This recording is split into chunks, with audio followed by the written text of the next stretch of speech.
can reach up, but you can't touch. Hold up. Got me all fucked up. Nigga all grind, I ain't got no luck. I ain't got no trust, I ain't got no funds. Came from a place where they pot them guns. So we not gon' run, never stop, ain't done. Came in this bitch for some eons. Never was a lame or a peon. Hoes want a name, better be gone. Niggas watch your lanes, where they on the same shit that should be on.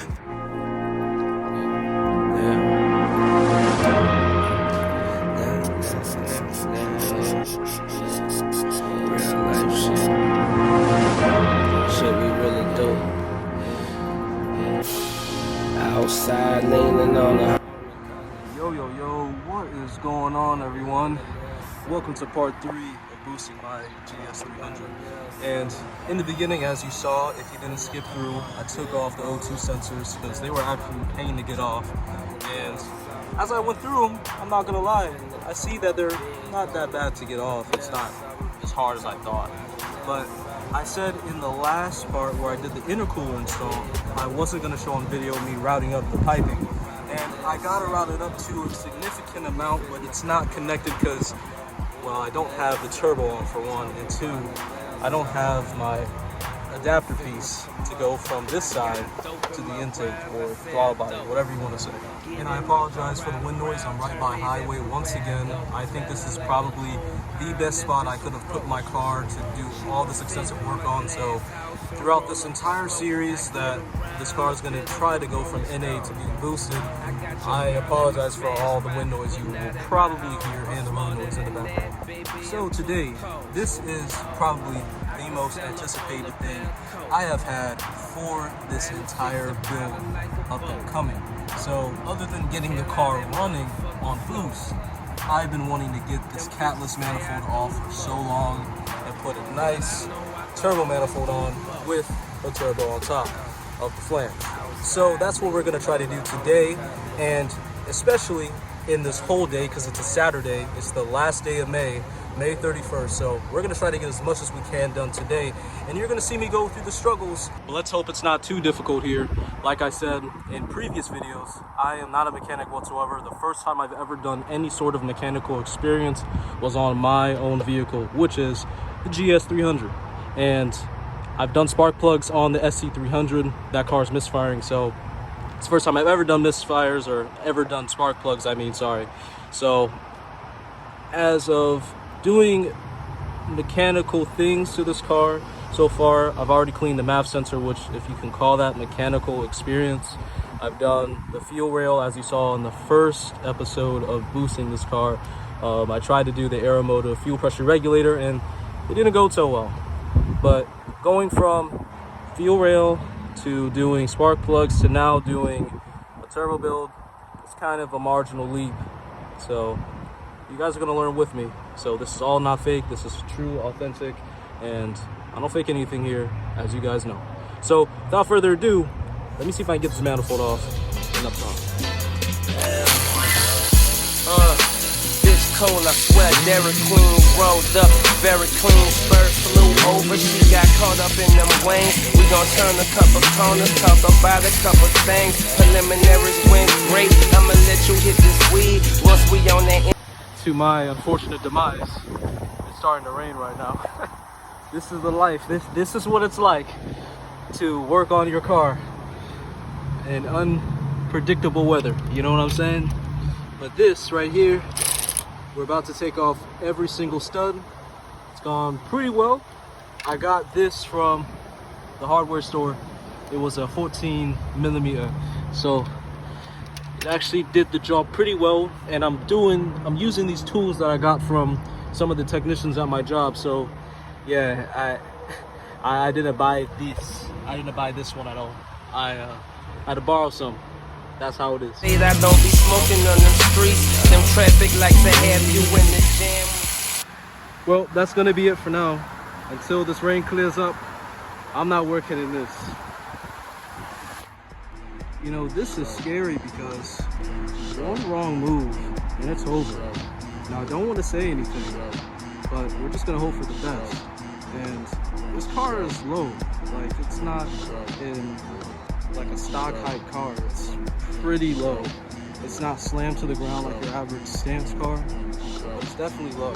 So what I'm trying to do here is trying to get to the O2 sensor on the Y pipe.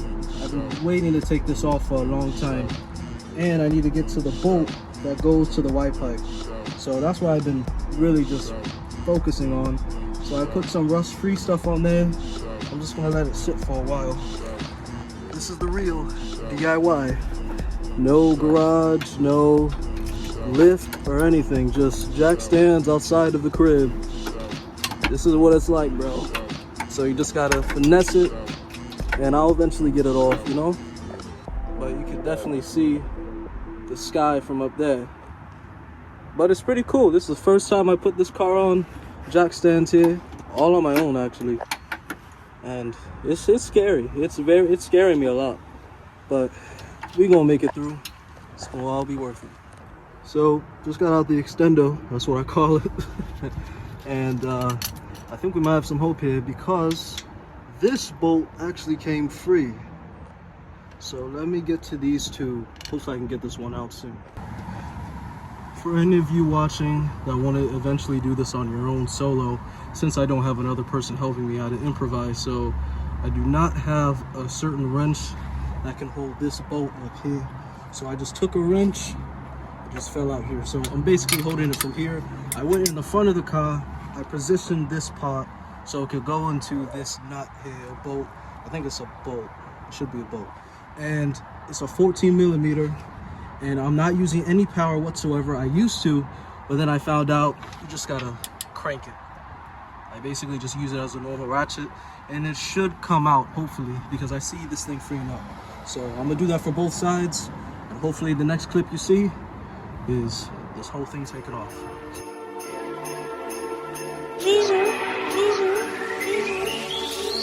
Got a few different hustles, came up off a lot of shit. Mama say I'm smart as shit, I still ain't getting no scholarship. This is my life, but none of you can never have it swagged out. And that North Face coat, you cannot jack it. And I'm pretty boy, tipsy with a pretty tipsy bitch. Just care about getting rich, don't care if she gon' suck my dick. It's plenty hoes up on my dick, so regardless she suck my dick. Sunset Avenue selling nicks, I love front hoes, but I love me a hood bitch. Niggas out here set tripping and repping what they problem is. Might give me some 40 acres, might give me a Providence. Bitch, I pop it off, I had you blasting off like Team Rocket. Alright, so got the turbo manifold on there. I was actually hoping to get the turbo on, but I have to make the turbo drain first.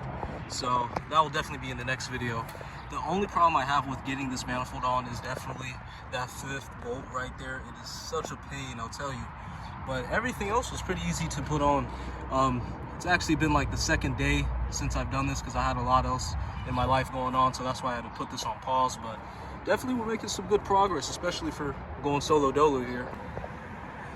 Now the next thing I would like to do is get this mid pipe off, because even though I took off the bolt in the beginning here so I could free this part, which used to be the catless manifold, see that part is still there, so I'm definitely going to tackle that tonight before I upload this video.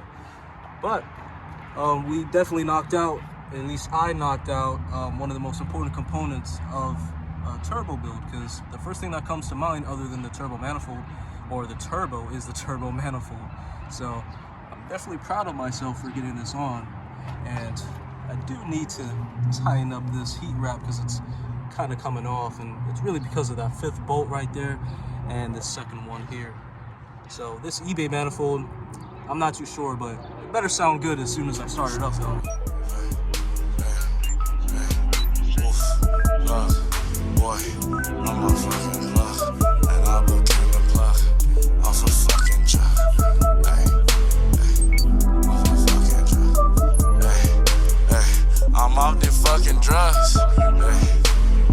but I feel good as fuck. Got true religion love.